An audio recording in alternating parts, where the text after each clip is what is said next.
வெண்பா கதிரேசன். இது என்னோட முதல் திரைப்படம் நாளை நமதே. ஆனால் ஒரு நல்ல கதையை நம்ம சொல்லிடணும்னு நான் ஆசைப்பட்டேன். இந்த நீ அவங்கள வச்சு எடுத்துக்கிட்டு இருக்க, நம்ம ஆள் வச்சு எடுக்க மாட்டேயா அப்படின்ற மாதிரி. அது மாதிரி இங்கே ஒரு இது டேய் போகிறா ஏன்டா பிரச்சனை பண்ணுறீங்க, அடுத்த படம் நம்ம பற்றி பெருமை எடுக்கண்டா போங்கடா சொல்லி இப்படி இருக்காங்க. என்ன சார் சினிமா ஒரு காரணம்? சினிமா காரணம்ன்றது ஒரு பாட்டு தான் இருக்குது. இப்போ தேவர்மல்ல ஒரு சாங் வருதுன்னா அந்த ஊரில் போட்டப்போ அந்த ஒரு பாட்டு தூண்டி விட தான் செஞ்சே தவிர அடிப்படைக்கு சினிமா காரணம் இல்லை. எப்படின்னா உங்கள் ஊரில் தூண்டி இருந்துச்சு. அது அப்போ அந்த சமயத்தில் போற்றி பாரடி பொன்னேன்னு பாட்டு போட்ட போது இங்கே ஆடும்போது அவங்க அது தேவர் காரியமான அவங்க கொஞ்சம் பெருமை அந்த இப்போ இல்லை. இந்த சாங்கை போட்டு இருக்கங்க எனக்கு தெரிஞ்சு அங்கங்கே இருக்காங்களா இல்லை எல்லாமே இருக்காங்க? கொஞ்சம் டவுட்டாகவே இருக்கு. இல்லை சார், நான் வில்லேஜ் ஓப்பனாக இப்போ ஓப்பனாக நான் சொல்லுவேன். இப்போ இன்னும் சமூகம் மாறலைன்னா கண்டிப்பாக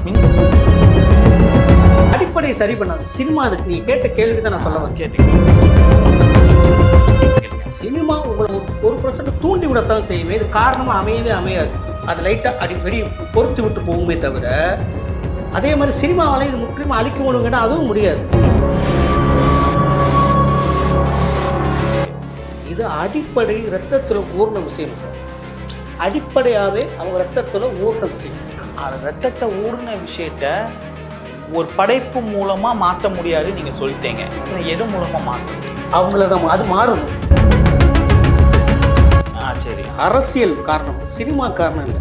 இந்த அரசியல் என்ன பண்ணுது அப்படின்னா கூட இந்த கோபி யூடியூப் சுதாகர் கோபி அந்த இது பார்த்தீங்கன்னா ஒரு வெள்ளச்சட்டை போட்டு குங்குமம் போட்டு வச்சு ஒரு காப்பை போட்டு வர்றப்போ அரசியல் தான் உடைக்கும். ஒரு அரசியல்வாதி கூட காமிக்கல, ஒரு கட்சி பேனர் கூட காமிக்கல, கட்சிகள் போஸ்டர்ல இல்லாத ஒரு கிராமத்துல எடுத்திருக்கீங்க. எதுவுமே இல்ல, எந்த மக்களுமே அரசியல் பேசல. சென்சாரோட ஒரு மாதிரி அங்கேயும் அரசியல் இருக்கு சார். பெரிய எல்லா கட்சிகள் இருக்கு. எந்த கட்சி ஆளும் கட்சியா இருந்துச்சு நான் எடுக்கும் போதா? இந்த மூவி பண்ணும் போது டிஎம்கே தான். டிஎம்கே தான். எம்பி எலெக்ஷன் கூட அங்கே பிரச்சனை வராது, கேஷுவலாக போயிடும். லோக்கல் வார்டு எலெக்ஷன் நடக்கும்போது தான் அரசாங்கத்தை பற்றியும் அரசியல்வாதிகளை பற்றியும் கரவேஷ்டியை பற்றி ஏன் காமிக்கலை சார்? அரசாங்கம் எப்போதுமே நமக்கு நல்லது தான் சார் பண்ணிக்கிட்டு இருப்பாங்க. அதுதான் இப்போ அதான் அந்த அரசாங்கம் வந்து நம்ம நல்ல திட்டங்கள் இருக்குது, அதை நம்ம யூஸ் பண்ணுறதில்ல. எல்லா அரசியல் கட்சியும் நல்லது தான் சார் பண்ணுவாங்க. ஆனாலுமே நமக்கான விஷயங்களை அவங்க செஞ்சுட்டு தானே இருக்காங்க. சிறப்பாக இருக்குன்னு சொன்னால் இந்த படம் எதுக்கு? இந்த படம் எதுக்கு அப்படின்னா சரி பண்றதுக்கு. அரசாங்கம் சிறப்பாக இருக்குன்னு சொல்றீங்க, இந்த மாதிரி குறைகளை சரி இப்போ இத்தனை வருஷம் திராவிட ஆட்சியில வந்து நல்லதா தான் போயிட்டு இருக்கு. ரொம்ப அவர் அதைத்தான் சார் சொல்றேன். நீங்க மற்ற எல்லாரும் என்ன சொல்றாங்க, நீங்க மற்ற மாநிலங்களை போய் பாருங்க. நான் நம்ம ஊரை பத்தி பேசுறேன். நான் தான் சொல்றேன், நான் அந்த பீகாரை பத்தி பேசல, ஜார்க்கண்டை பத்தி அதைத்தான் சொல்றேன். குறைகள் நான் தான் சொல்றேன். ஒரு சமுதாயம் இருந்தால் 4 குறைகள் இருக்கத்தானே சார் செய்யும். எல்லா கிராமமும் இப்படி இல்லைல்ல? எல்லா கிராமமும் அப்படி இல்லை. ஜாதியை பற்றி சொல்ல வேண்டியது. எஸ்சி தேவ சமுதாயம் ஏன் சொல்லலை? நான் சொல்றேன். ஏன்னா யாரையும் தாக்க வேணாம். 2வது அங்க மட்டும் நடக்கல, இருக்குல்ல, அங்க இருக்கு சார். அந்த ஜாதியில மட்டும் இல்லை சார். இப்போ நீங்க அந்த எல்லா ஜாதியிலுமே இருக்குல்ல சார். யாரையும் தாக்க வேணாம். தாக்கலையே, நீங்க உண்மையை தானே சொல்றீங்க. அது என்னன்னா அவங்க இப்போ அந்த இதுலேயும் நல்ல ஆட்கள் இருப்பாங்க.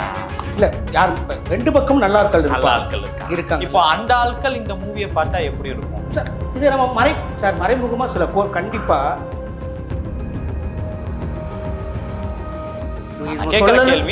நீங்களே உங்க வாயிலன்னு சொல்லிட்டீங்க. அந்த ஊர்ல நல்லவங்களும் இருப்பாங்கன்னு சொல்லிட்டீங்க. அந்த நல்லவங்க இந்த மூவியை பார்த்தா அவங்களுடைய மனநிலை எப்படி இருக்கும் கேட்குறேன். இந்த மூவியை பற்றி உங்களை பற்றியும் ஒரு இன்ட்ரோ மட்டும் கொடுத்துருங்க வியூவர்ஸுக்கு. என் பேர் வெண்பா கதிரேசன். இது என்னோட முதல் திரைப்படம் நாளை நமதே.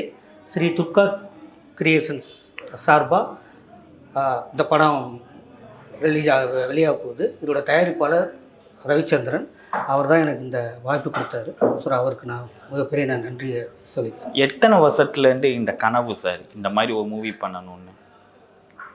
அது சென்னைக்கு வந்து ஒரு 15 வருஷம் ஆச்சு சார்.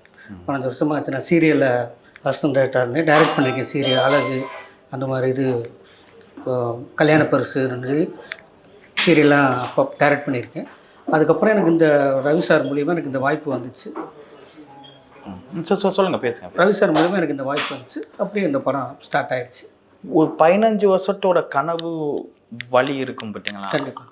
அது எப்படி இருந்துச்சு? நான் போராட, ஏன்னா ஒரு ஸ்டார் வேல்யூ ஆன மூவி மட்டும்தான் வந்து உள்ளுக்குள்ளே இண்டஸ்ட்ரிக்குள்ளே வரவேற்கிறாங்க.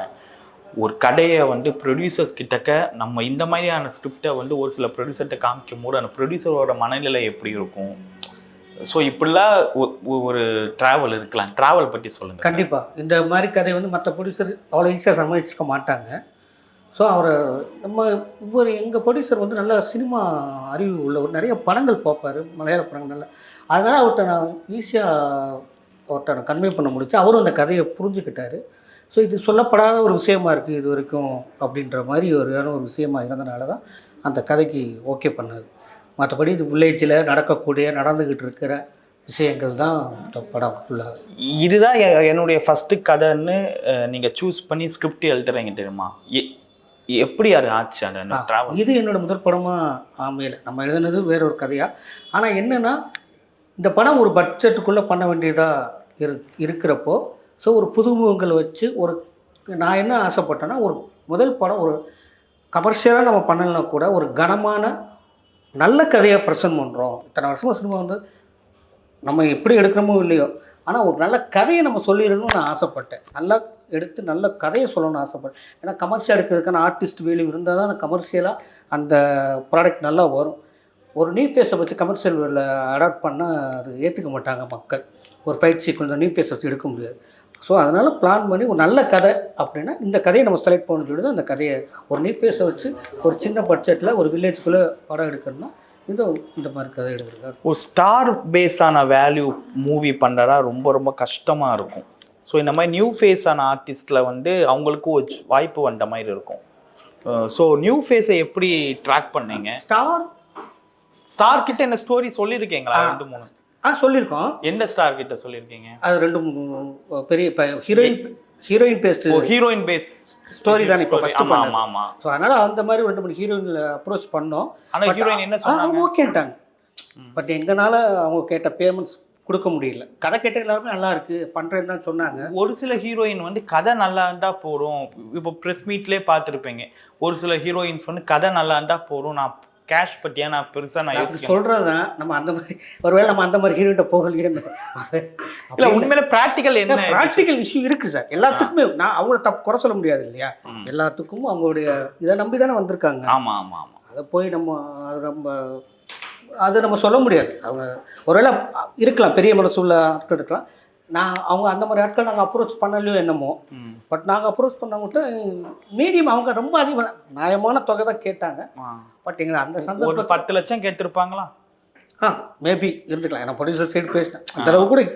அவங்களால உண்மையை சொல்ல போனால் நான் அவங்கள குறை சொல்லக்கூடாது. இல்லை உங்களுடைய அதான் இவ்வளோ வேணும் அவ்வளோ வேணும். ஒரு மீடியம் பட்ஜெட் சொன்ன பிறகு அதுக்கேற்ற தொகையை தான் அவங்க கேட்டாங்க. என்னென்னா கால்ஷீட் ப்ராப்ளம் படம். இப்போ என்ன ப்ராப்ளம்னா அவங்களுக்கான தொகையை கொடுத்து நம்ம கூப்பிட்டு போயிடலாம். அவங்க கூப்பிட்டோம்னா அவங்களுக்கு கேரவேன் வைக்கணும். அவங்கள வந்து அவங்கள கஷ்டப்படுத்தக்கூடாது இல்லையா?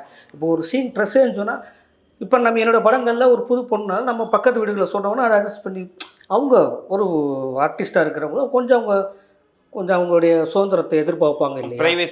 ப்ரைவேசின்னு இருக்குது, அவங்க அதை எதிர்பார்ப்பாங்க.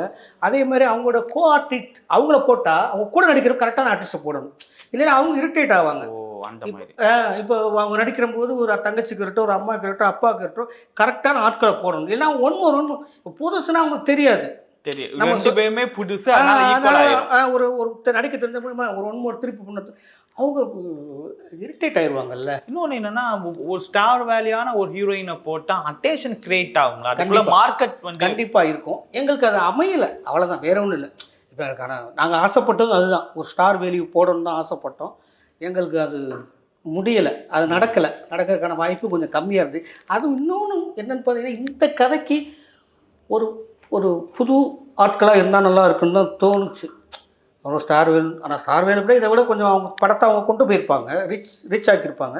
ஆனால் இந்த கதைக்கு ஒரு புது உங்களுக்கு வந்தால் நல்லா இருந்திருக்குமோன்னு தோணுச்சு. அந்த நஸ்ஸுன்னு ஒரு அந்த கேரக்டர் இருக்கு, அந்த பொண்ணு நஸ். அவங்க வந்து எப்படி சூஸ் பண்ணீங்க, அந்த துறையை எப்படி சூஸ் பண்ணீங்க? அது என்னன்னா, இன்ஸ்டாகிராமில் நாங்கள் ஆர்டிஸ்டெல்லாம் இந்த மாதிரி ஒவ்வொரு ஆர்டிஸ்டாக ட்ரை பண்ணிகிட்டு இருந்தோம். அப்போ வந்து இன்ஸ்டாகிராமில் அது போஸ்ட் போட்டுட்டு இருந்துச்சு. அதை வந்து ப்ரொடியூசர் பார்த்து இந்த பொண்ணு ஓகேவா அப்படின்னு சொல்லி கேட்டார். அப்புறம் நாங்கள் அதை சென்னைக்கு இந்த பொண்ணை வந்து காண்டாக்ட் பண்ணி சென்னைக்கு வர வச்சு டெஸ்ட் எடுத்து, அது ரொம்ப ஒல்லியாக, அப்போ ரொம்ப ஒல்லியாக இருந்துச்சு.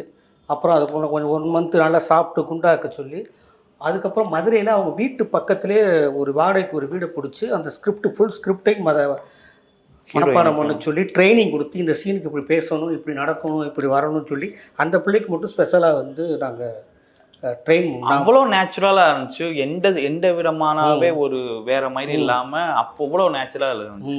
மேலே பாராட்டுகள் அது உங்களுக்கு. மேக்ஸிமம் 1 ஆர்டிஸ்ட் வந்து தெரிஞ்ச ஆர்டிஸ்ட், மற்ற எல்லாமே ஊர்க்காரங்க தான் மேக்ஸிமம். ஊர்க்காரங்க. அந்த அம்மா பொண்ணோட மாமியார் அந்த அத்தா கேரக்டர் அவ்வளோ நேச்சுரலான டைலாக் சார். அவங்க அந்த விரும்பானியில் நடிச்சிருப்பாங்க, சின்ன சின்ன டைலாக் அவ்வளோ ப்ராம்ப்டிங்கா நல்லா இருக்கு, அழகா பண்ணுவாங்க. அவங்க பாண்டியம்மான்னு சொல்லி அவங்க பேரு. அந்த அக்கா ரொம்ப நல்லா அருமையா பண்ணியிருந்தாங்க. நம்ம எத்தனை நாள் சார் அந்த ஒப்பாரி பாட்டெல்லாம் அவங்களா தான் பாடுறாங்க. ஆமா ஆமா. எத்தனை நாள் சார் மூவியை ஷூட் பண்ணீங்க? 25 days ஷூட் பண்ணோம். ஃபுல்லாமே கிராமத்துல ஃபுல்லாவே வில்லேஜ் தான். அதாவது 2 வில்லேஜ். ஒரு வில்லேஜில் வந்து மேலத்தூர்னு காட்டின வில்லேஜ் இருக்குது பார்த்தீங்களா, அது ஒரு இடம்.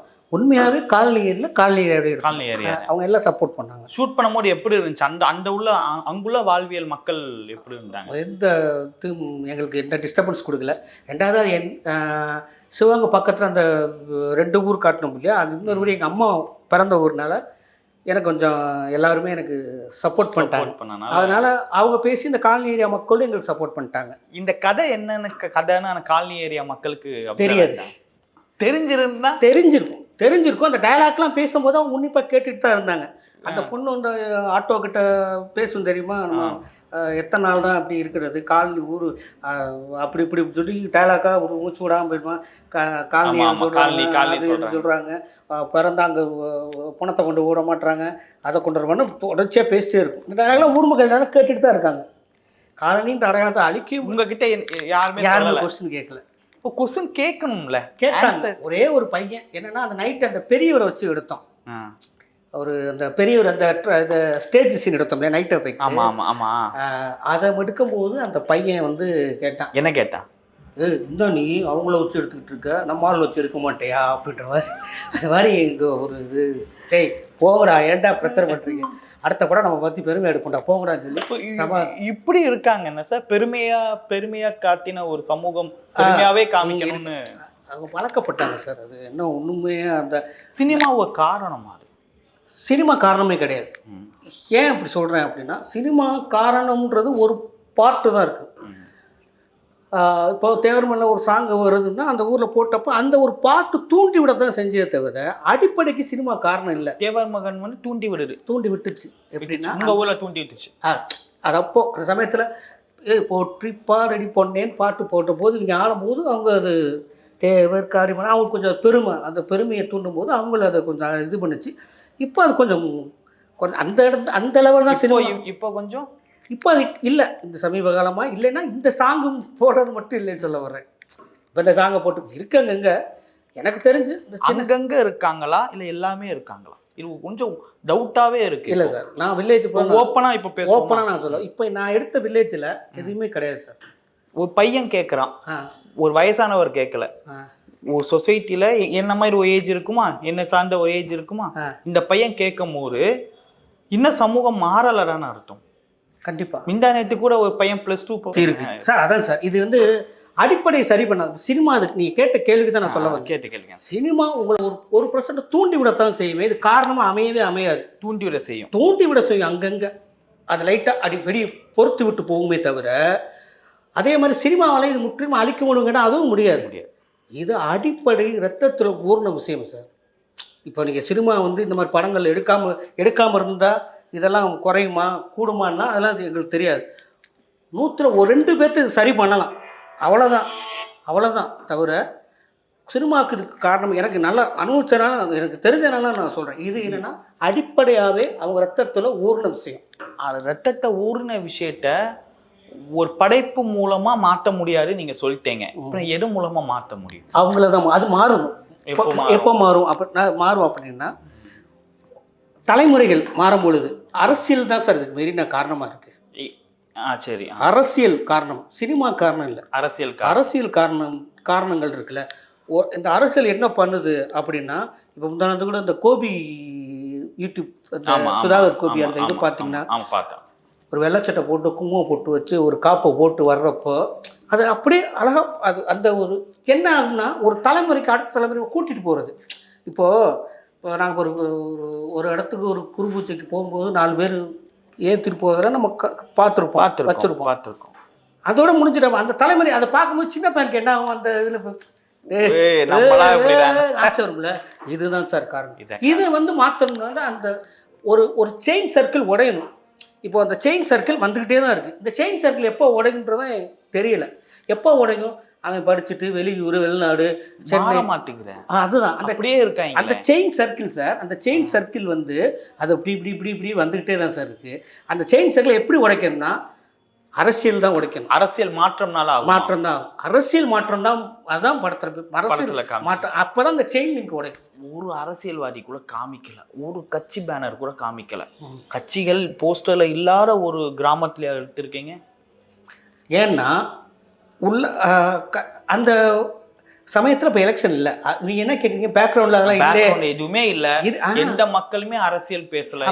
சென்சாரோட ஒரு மாதிரி அங்கேயும் அரசியல் இருக்குது சார். கட்சிகள் இருக்குது சார்.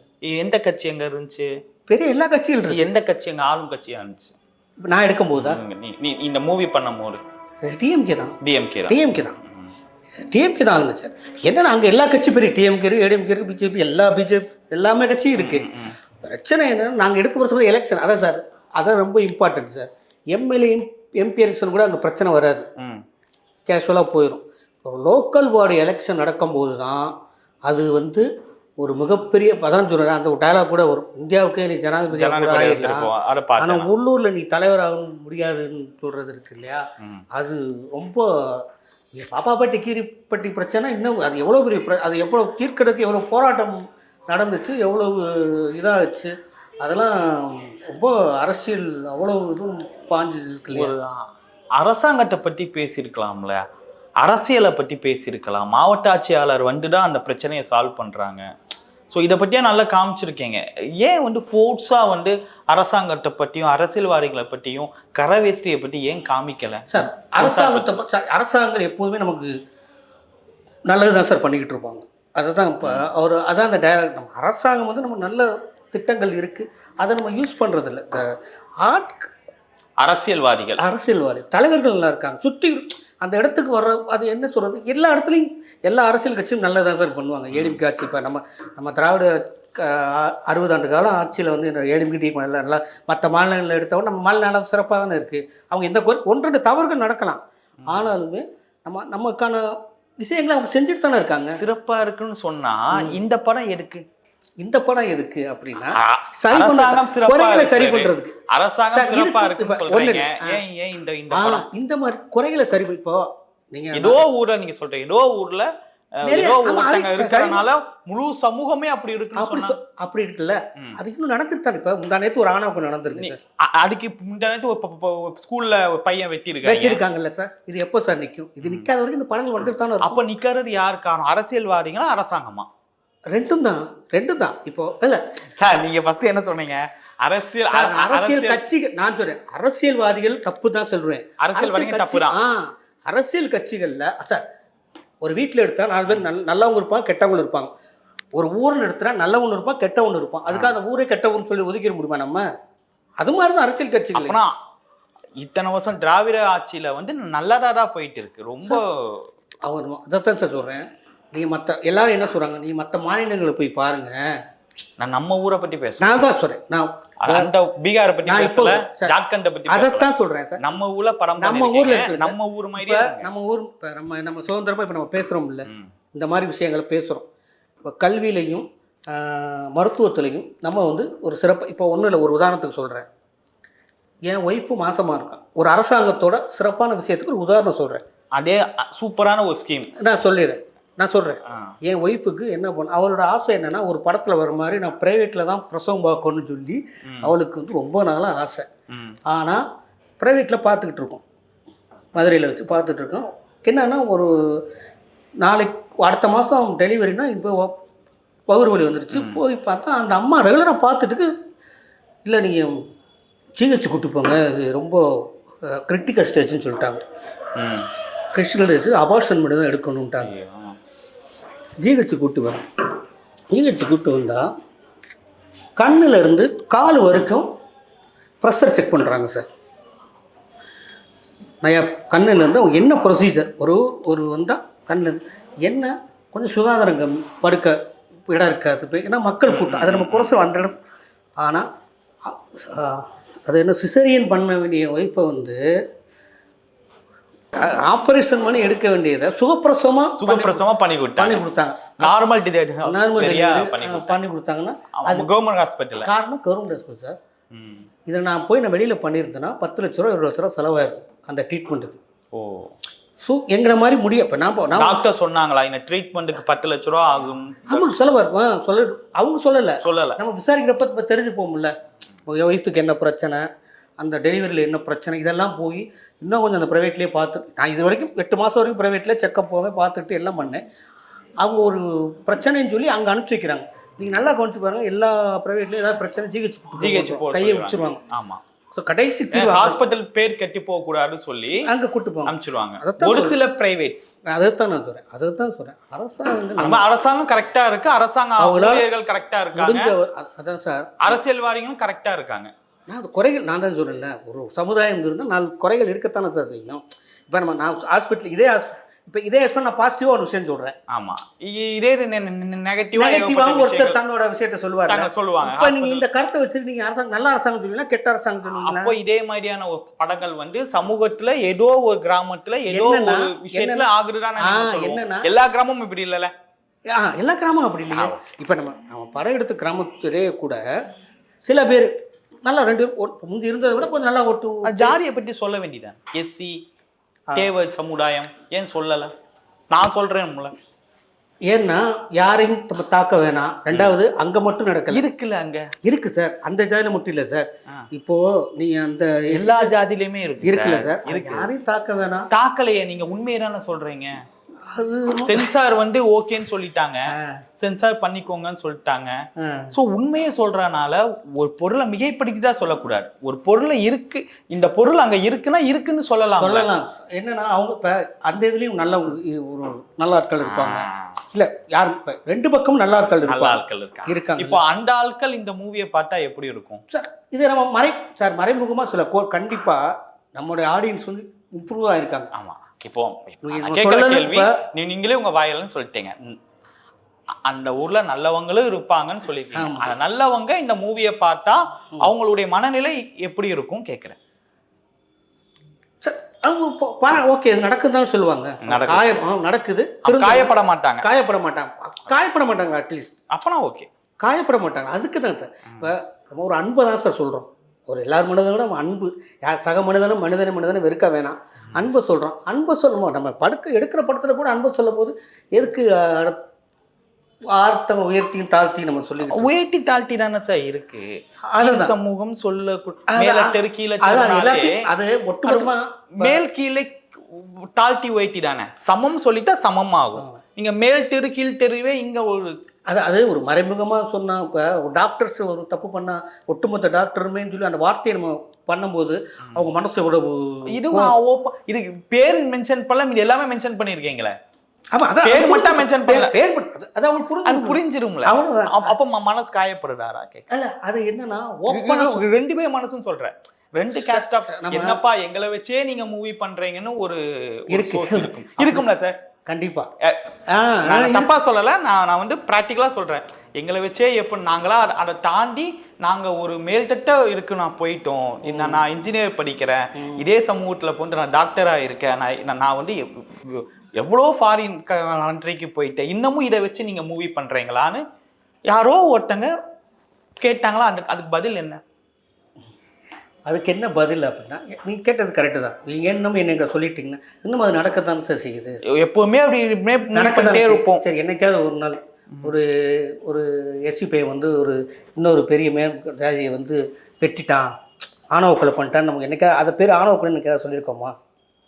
அப்படி ஏதாவது நடந்திருக்கா? நடக்கிறதுக்கான வாய்ப்பு இருக்கா? நான் அது இல்லை, அது மாறல மாறாருன்னு நினைக்கிறீங்க. மாறாத பட்சத்தில் இருக்கு நம்ம படங்கள் பண்ணி கொஞ்சம் சார், கொஞ்சம் ஒரு பழக்கத்தை கல்வியால மாறுமா இல்ல கல்வியும் அரசியல்னால மாற்ற முடியும் சார். இப்போ ஒன்று நான் கல்வினால மட்டும் நம்ம மாற்ற முடியும் சார். இப்போ வெட்டினரி படிச்ச பையன் தானே சார்? ஆமா, அப்புறம் எப்படி நம்ம பகுத்தறிவு இதுதான் மனிதனை படிக்கணும், அதுதான் அதை தான் யூஸ் பண்றாங்க. கல்வி அறிவியெல்லாம் அடைஞ்சிட்டாங்க, இன்னும் மனிதனை படிக்குமா அந்த செயின். அதான் சார், மனுஷனுக்கு எப்பவுமே ஒரு போதை வந்துடும் சார். அவன் ஒரு நீங்கள் ஒரு 4 பேர் ஆடும்போது அவங்க ஃப்ரெண்ட்ஸ்குள்ள போதை இருக்கும் என்ன சார்? ஆமாம், போதை மீன்ஸ் ஒரு உதாரணத்துக்கு சொல்ல வரேன், மனித போதை பற்றி சொல்ல. இப்போ 4 பேர் ஜாதி போதையை பற்றி நான் சொல்கிறேன். இப்போ ஒன்றும் இல்லை, ஒரு சாங்கு போடுறோம், சாங் கூட நம்மளை அறியாமலே கால் ஆடுமா ஆடாதான்? ஆடும்ல. அது மாதிரி தான் இப்போ ஒருத்தர் 4 பேர் ஒரு ஐடியாலஜியை ஒரு ரெஃபரன்ஸாக உங்களை இப்போ நீங்கள் இருக்கீங்க, உங்களை மாதிரி ஆகின போது இளைஞர் என்னுடைய அடுத்த தலைமுறை யோசிப்பான்ல, அவன் அந்த ஒரு குரு பூஜைக்கு போகும்போது நல்லா இருக்கிறாங்க நம்ம அந்த ஆசை தானே அவனுக்கு வருது. ரெண்டாவது என்னென்னா, அங்கே இவங்களுக்குள்ள சார் பிரச்சனை என்னென்னா சார், ஒரு அக்காவோ தங்கச்சியோ போகும்போது அவன் நல்லா நம்ம தம்பி பாவம், அவன் சுற்றி இல்லைவங்க தம்பியோ அண்ணனோ அவன் சுற்றி இல்லைங்க டேய் நம்ம ராண்டா அம்மானா என்ன எந்த ஜாதிக்காக வேணாலும் அவனுக்கு மனசு காயப்படுது. அவன் அந்த ஒரு இவங்களை சந்திக்காத இவங்களை நான் எப்படி ஃபேஸ் பண்ண போகிறேன், அடுத்து நான் அந்த ஊரில் இந்த மனக்கூறு இருக்குல்ல, இதுக்காக தான் அவங்க பொங்கியிலிருந்து ஏதோ பண்ண துடிக்கிறாங்க. இதுக்கு காரணம் என்னன்னா, அந்த ஆட்கள் இருக்காங்க பாருங்க, அந்த கூட இருக்கிற ஒரு 4 பேர் 4 பேர் ட்ரிகர் பண்ணனாலரா இந்த 4 பேர் இருக்காங்களே, இந்த 4 பேருக்காக அந்த 4 பேருக்காக தான் அவன் பயப்படுறான். அவங்கள எப்படி நான் ஃபேஸ் பண்ணணும்னு யோசிக்கிறான். வில்லேஜில் இப்போ சென்னையை பொறுத்தவரை ஒன்றுமே தெரியாது சார். நீங்கள் யார் என்னாலும் நான் சென்னை வந்து நம்ம பொழைக்க வந்த ஊரில் அது அங்கே கிடையாது. வேற சென்னை அது அங்கே இல்லை. அவன் நாளப்புனா அந்த ஊரில் இவன் நம்மளை புகழ பேசுவானே அந்த பெரிய மனசு வரல மாட்டுது. பெரிய அப்படியே இருக்கு அந்த மனசுக்கு அது மாறுது கொஞ்சம் கொஞ்சம். சரி சரி, இப்போ பெர்சன்டேஜ் மாறுது. இப்போ எவ்வளவு நீங்க சொல்ற 50% மாறி இருக்கு. உதாரணத்துக்கு என்ன சொல்றேன்னா, இதெல்லாம் நம்ம எங்க வில்லேஜ்ல போய் ஒரு ஃபங்க்ஷன் பேரே சொல்லிடுங்களா பேசாம? இல்ல பொதுவா மதுரையில ஒரு வில்லேஜ்னு ஊர் பேர் சொல்லுங்க. ஒரு பயம் இல்ல, ஊர் பேர் சொல்லுங்க சார். ஏன் குடும்பம் பேர் சொல்லணும், ஏன் குடும்பத்தை சொல்றேன் சார். ஊர் பேர் சொல்லணும். ஊர் பேர் சொன்னாரா? அதான் ஊர் பேர் சொல்லுங்க. கூத்தாண்டி ஏன் வீட்டு நடக்கிற சொல்றேன் சார். அதான் உங்க கூத்தாண்டின்னு சொல்றேன். நம்ம ஊர்ல போய் நம்ம ஒரு ஃபங்க்ஷன் நடந்துச்சுன்னா 4 பேர் ஆடுவாங்க, பசங்க ஆடுவாங்க. பொம்பளை பிள்ளை ஆடும்போது பொம்பளை பிள்ளை என்ன ஆடுது பாரு, இதெல்லாம் என்ன திமுருன்னு சொல்லி முன்னாடி, அதாவது ஒரு ஸ்டேஜ் இப்போ அப்படி இல்லை. இப்போ எங்கே போய் பாருங்க, எங்கள் ஸ்டேஜில் ஆடுதுல வைக்கிறது. எங்கள் வீட்டில் எங்கள் அம்மா டான்ஸ் ஆடுது சார். இப்போலாம் 4 இடத்துக்கு போனால் ஆச்சு. உங்கள் ஊர் மாறி இருக்கா சார்? நான் சொல்ற மாற்றம்ன்றது இதன் ஒரு அடிப்படையை சொல்கிறேன் சார். மாறி இருக்கு. நான் சொல்கிறது இப்போ மாற்றம் வந்திருக்கு பார்த்தீங்களா. ஒரு பெண்ணோட மனநிலையிலிருந்து இப்போ இந்த தலைமுறை இவ்வளோ வந்திருக்குல்ல. அதான் மாற்றம். அடுத்து மாறும் என்னன்னா, இந்த லிங்கை உடைக்கணும் சார். அவங்க இந்த மனிதனை படிச்சிட்டோம்னா, இந்த லிங்க் செயினை உடைச்சிட்டோம்னாலே இதெல்லாம் உடைஞ்சிரும். சரி சார், இப்போ 2026ல இந்த மாற்றம் ஆகுமா? அரசியல் மாற்றம் அவ்வளோ சீக்கிரம் நடந்துடாது சார், கொஞ்சம் கொஞ்சமாக தான் நடக்கும். விஜய் இது பண்ணாப்லையா சார்? அண்ணா ஆரம்பிக்கும் போது அப்படிதான் சொன்னாங்க. அவ்வளோ சீக்கிரம் அம்பேத்கர்லேருந்து சார், அம்பேத்கரும் கொடுத்துருந்தோம் மாற்றம் வரணும்னு சொல்லிகிட்டே இருக்காங்க.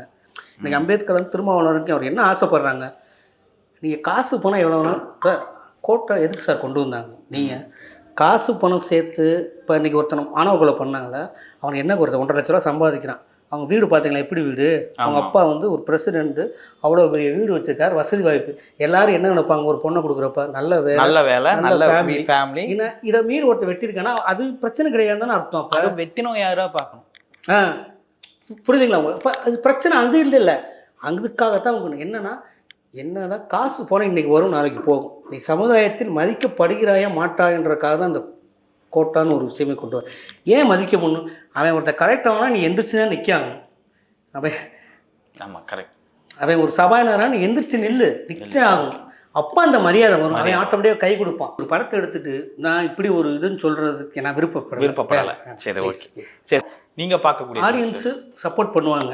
ஏன்னா ஒரு 2 மணி நேரம் நான் வந்து இது ஒரு கமர்ஷியலாக தான், ஒரு வெறும் ஒரு கமர்ஷியல் படம் தான் நான் பார்க்குறேன். ஒரு 2 மணி நேரம் படம் அவன் கொடுத்த 150 ரூபா வேஸ்ட் ஆகக்கூடாது. போர் அடிக்காமல் படம் நல்லா இருக்கும். அதே நேரத்தில் அவங்களுக்கு ஒரு நல்ல படமாகவும் ஒரு ஃபீல் குட் மூவியாகவும் இருக்கும். யோசிப்பாங்க. விஜய் வந்தா மாறுமா? ஆக்டர் விஜய் தாவே காட்டா யார் வந்தாலும் அவ்வளோ சீக்கிரம் ஜாதி மாறார். இன்னும் ஒரு 10 வருஷம் அப்படியே போயிட்டே இருக்கும். 10 வருஷம் இல்லை, இன்னும் 50 வருஷம் அப்படிதான். 50 வருஷம். அவங்க தான் அந்த செயின் லிங்கை உடைக்கணும் சார். மனுஷனை மாட்டுவாருன்னு சொல்றாரு விஜய். நான் வந்தா எல்லாரும் அப்படிதான் சார் சொல்லுவாங்க. சரி, லாஸ்ட் ஒரு கொஸ்டின் சார் ஃபைனலாக. அம்பேத்கரை நம்ம எப்படி சார் பார்க்குறோம்? பார்க்கணும் கேட்குறீங்க? எப்படி பார்க்கணும், எப்படி பார்க்க போகிறோம் இனிமே வரக்கூடிய காலகட்டங்களை இனிமே அவரை நம்ம எப்படி பார்க்குறோம், எப்படி நீங்கள் எதுவுமே அவரை பார்க்க வேணாம், அவர் கையெடுத்து கும்பிட வேணாம், எதுவுமே பண்ண வேணாம்.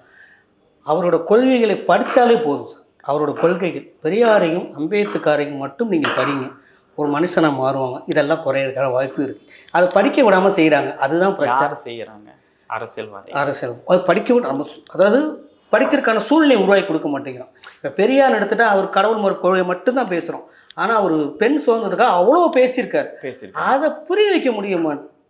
அதை படித்தாலே பாதி பேர் அம்பேத்கர் என்ன பார்த்தீங்கன்னா கரெக்டாக இருக்கும். அதான் அவர் என்ன பண்ணார் எல்லாமே அவரை ஒரு ஒரு கேஸ்ட் பார்வையாகவே பார்க்கல. இல்லை, அவரை நீங்கள் கேஸ்ட் பார்வையாகவே பார்க்க தேவையில்லை. நான் பார்க்கல. இல்லை அவர் என்னன்னா பெரியார் என்ன சொன்னாரோ அதைத்தான் அம்பேத்கர் சொல்லியிருக்காரு. அவர் அங்கே வடக்க வந்தார். ரெண்டும் ஒரு சேமாக தான் இருக்கும். அதுக்கு முன்னாடி புத்தர் அதை தான் சொல்லியிருக்காரு. ஸோ இப்போ பெரியாரையும் நீங்கள் அம்பேத்கரையும் நீங்கள் எவ்வளவுக்கு எவ்வளவு நீங்கள் எப்போ படிக்க ஆரம்பிக்கிறீங்களோ அந்த ஐடியாலஜி நீங்கள் உள்வாங்கும் பொழுது உங்களுக்கு இந்த பிரச்சனை வராது. ஆனால் அது அவ்வளோ சாத்தியமா தெரியல. ஏன்னா அது மாறுவாங்க சார். அந்த மாற்றத்துக்கான நம்பிக்கை தான் சார் நம்ம ஓடிக்கிட்டு இருக்கோம். அது கண்டிப்பாக நடக்கும். மாறிக்கிட்டு இருக்கு, மாறுவாங்க. 50 வருஷம் கழிச்சு நாளைக்கே கூட நடக்கலாம், அது சொல்ல முடியாது. ரொம்ப ரொம்ப நன்றி சார். Thank you sir.